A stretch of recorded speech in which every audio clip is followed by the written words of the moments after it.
Чаткалда кар көчкө түшүп, 2 эркек кишини басып калды.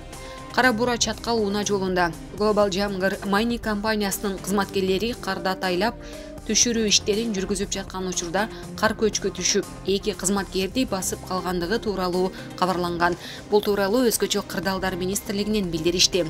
Куткарууга компаниядан 5 жүктөгүч, 1 экскаватор жана 100гө жакын кызматкерлер, Өзгөчө кырдаалдар министрлигинен 5 куткаруучу тартылган. Саат 17:30 чамасында 1, саат 19:15 чамасында 1 эркек кишинин сөөгү табылган. Аты жөнү такталууда.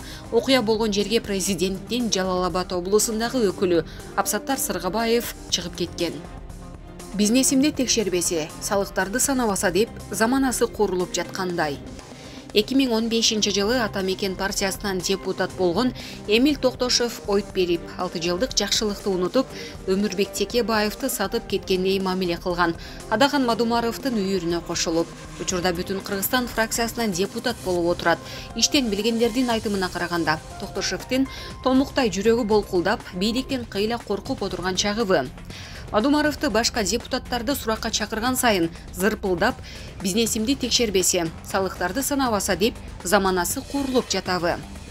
Касапчыга мал кайгы дейт. Мандат кумар үчүн кечеги тилектештеринин башын аттап, радикалдуу бүтүн Кыргызстандан депутат болгонуна санаркап, ичкени ирем, жегени желимге айландыбы.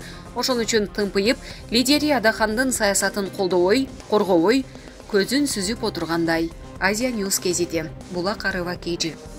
Тышкы иштер министрлиги Казакстандын Кыргызстандагы элчилигинин консулун чакырып нота тапшырды. Бул туурасында Тышкы иштер министрдин маалымат кызматы кабарлады. Анда кыргыз тарап Чолпонбек Сыдыковго карата Казакстандын укук коргоо органдары мыйзамга каршы чараларды колдонуп, ден соолугуна оор жаракат келтиргенине тынчсыздануусун билдирген. Ошондой эле окуянын бардык жагдайларын аныктоо үчүн тыкыр жана объективдүү иликтөө жүргүзүү керектиги тууралуу маселе көтөргөн. Аны менен катар Тышкы иштер министрлиги казак тараптан бардык күнөөлүү кызмат адамдарын жоопкерчиликке тартууну жана Сыдыковдун саламаттыгына оор зыян келтирген үчүн компенсация төлөөнү талап кылган. Садыр Жапаров менен Өмүрбек Суаналиев Юн коок алаңында бирге жүрүшкөн. Береги сүрөт 2010 жылдагы Юн окуясындагы көрүнүштөн бир ирмем. Садыр Жапаров менен Өмүрбек Суаналиев туруктуулукту камсыздоого, элдин тынчтыгын сактоого салым кошкон чактары, коок алаңдын эмнеден улам башталып, аягына чейин кандай аракеттер көрүлгөнүн жакшы билишсе керек. Биздин маалымат боюнча түштүктө учкун тутанганда биринчилерден болуп, Садыр Жапаров досу Камчы Экташиевди таң атпай ойготуп, досторун, тарапташтарын ээрчитип барган. Эл муктаждыгын чечүү иштерине батып, аралашканы белгилүү. Ал эми Өмүрбек Суаналиев ошто күч органдарын башкарып, стабилдүүлүктү орноткондон кийин кызматын тапшырып кеткен. Убактылуу өкмөттүн оор учурда референдум өткөзүү саясатына протест билдирип, тогетери эки саясатчынын кыргыз элинин башына мүшкүл иш түшкөндө бирге жүрүшкөнү бекеринен эмес го. Азия Ньюс гезити. Булак Арыва Кейжи. Калдарбек Койлубайтегин Нарматова Шепи Мадумаровду туурайм деди го сыягы. Нарматова Шепи Мадумаровду туурайм деди го сыягы деди бүгүн 21 январда Назар Ньюс маалымат агенттигине акын жана журналист Калдарбек Койлубайтегин. Кече БШК Орозайым Нарматованы мандатынан ажыратты. Жасалма дипломго ким күнөөлүү? Бул ташпиштин жаралышына кимдир бирөө эмес, Нарматованын өзү себепкер. Саясатын тикен баскан жолунун ыпластыгын айламал менен гана басып өтөрүнө көзү турсун, башы деле жетпей, күйлөп коюшса атырылып, жеп салчудай ызырынып турбадыбы? Маалымат менен фактынын айырмасын билбей, уккан ушакты же кимдир бирөө атайын берген бирдемелерди согуп, жеке адамдарга асылып, өзүнө көр казып жатканда деле көп кеткенинен улам көзүнө иштемке көрүнгөн эмес. Анан мандат колуна тийген соң бүттү. Барыңар заманымдын алдында калдыңар дегендей ойго биротоло кетти. Жеке өзүнүн саясаттагы орду тууралуу мактанып айтканын деле угушту. Саясаттын өзүнүн башка көлөкөсү болорун кайдан билсин бул көчөт кыз? Бирөөнү жамандап отуруп, шыбап отуруп, эч качан анын астанасын аттай албайсың. Балким Шепи Мадумаровду туурайм деди го сыягы. Ал башка кекси, кут өлкө, ал ири буйру жолдордон эбак өтүп кеткен. Ал бүгүн соңку аракеттерин көрүп, ары же бери болуунун жандалбасында. Башкысы жасалма диплом ташпишинде. Нарматова барын соп-сонун билип туруп, кайра алдамчылыктын тузагына түшүп берди. Тетирисинче болгонун болгондой айтып, маселени кабыргасынан койгондо. Күнөө университеттин дарегине кадалмакта. Нарматова өзүнүн абийирин гана эмес, саясаттагы жолун сактап калмак. Жок, духу жетпеди чамасы. Атасы деле суракка келиптир дешти. Балким ошол киши өзүн кызын актап отуруп иштин ышпалдасын чыгаргандыр. Честь мундира дегенди али эч ким жокко чыгара элек. Кандайынан албайлы, кандай келсе ошондой кетти. Балким соттошуп көрөр, бирок төгүлгөн абийир өзүнүн ишин кылганы кылган. Булак Назар Ньюс KG.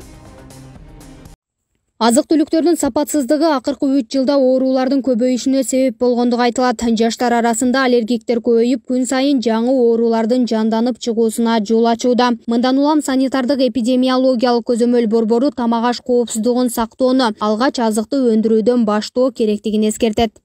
Азык-түлүктүн өндүрүлгөн күнүнөн баштап сактоо шарты, сактоо мөөнөтү сыяктуу ошондой эле составы дагы, жанагы жер семирткичтерди дагы ашыкча батыраак анан көлөмүн чоңойтобуз дегендер дагы туура эмес да. Анткени алар баары бир деле составында калат. Бышырган убакта алар жоголбойт. Бышкан түрүндө дагы биздин организмге кирип кетет да.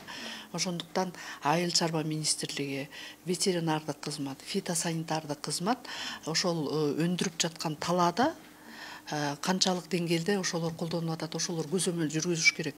Чындыгында тамак ашка уулануунун басымдуу бөлүгү мөөнөт өтүп кеткен азыктарды сатып алуудан келип чыкса, жарымы айрым дыйкан фермерлердин жана өндүрүүчүлөрдүн айыл чарба азыктарына минералдык жер семирткичтер менен гербицидтерди көп өлчөмдө колдонгону себеп болгон. Айрым ишкерлердин кээ бир өзүн өндүрүп аткан продукцияларына шалакылык мамилеси дагы болот да. Бул айта кеттим го.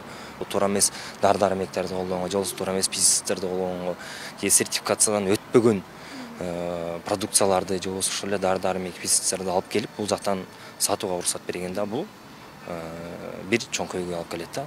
Мындан улам Айыл чарба министрлиги азыктарды өндүрүүдө дары-дармек, жер семирткичтерди мерчеминен көп колдонгон өндүрүүчүлөргө көзөмөл жүргүзүп, өлкөнүн натуралдуу азыктарын көбөйтүүгө азыртан тарта иш аракеттер колго алынганын айтат. Негизинен базарларда ошо лабораториялар бар. Ал мына ошол өсүмдүктөрдүн нитраттарын текшерет. Кайсы мезгилдерде жаз мезгилинде эрте бышкан жашылча жемиштерди жана мына бакчыбый деп коебуз, дарбыз коондордун эрте бышкан мезгилдерде ошол ашыкча удобрение, минералдык жер семирткичтерди пайдаланып аткан мезгилдерде ошонун ашыкча нормасы пайда болуп калат. Жана ошол мезгилдерде сөзсүз лабораториядан өткөзүп сатышылыш керек. Жана ошол лабораторияда нормасы туура келсе сатууга уруксат бериш керек, нормасы туура келсе сатууну токтотуш керек. Учурда саламаттыкты сактоо министрлиги эрежеге баш ийбей, ден соолукка зыян алып келген дары-дармектерди колдонуп жаткан айрым фермерлердин жоопкерчилиги каралыш үчүн мыйзамга өзгөртүүлөрдү киргизүү боюнча иштеп жаткандыгы кошумчаланды. Айта кетерим, бардык кардарлар, биздин жарандар ар бир азык-түлүктү сатып алып аткан убакта кылдат түрүндө ушу этикеткадагы жазылган маркировканы окуса абдан жакшы болот да. Анткени сатылып жаткан азык-түлүктө техникалык регламентке ылайык атайын талаптар бар. Гүлдан Амумунова, Алымбек Бектурганов, Регион телеканалы, Бишкек шаары.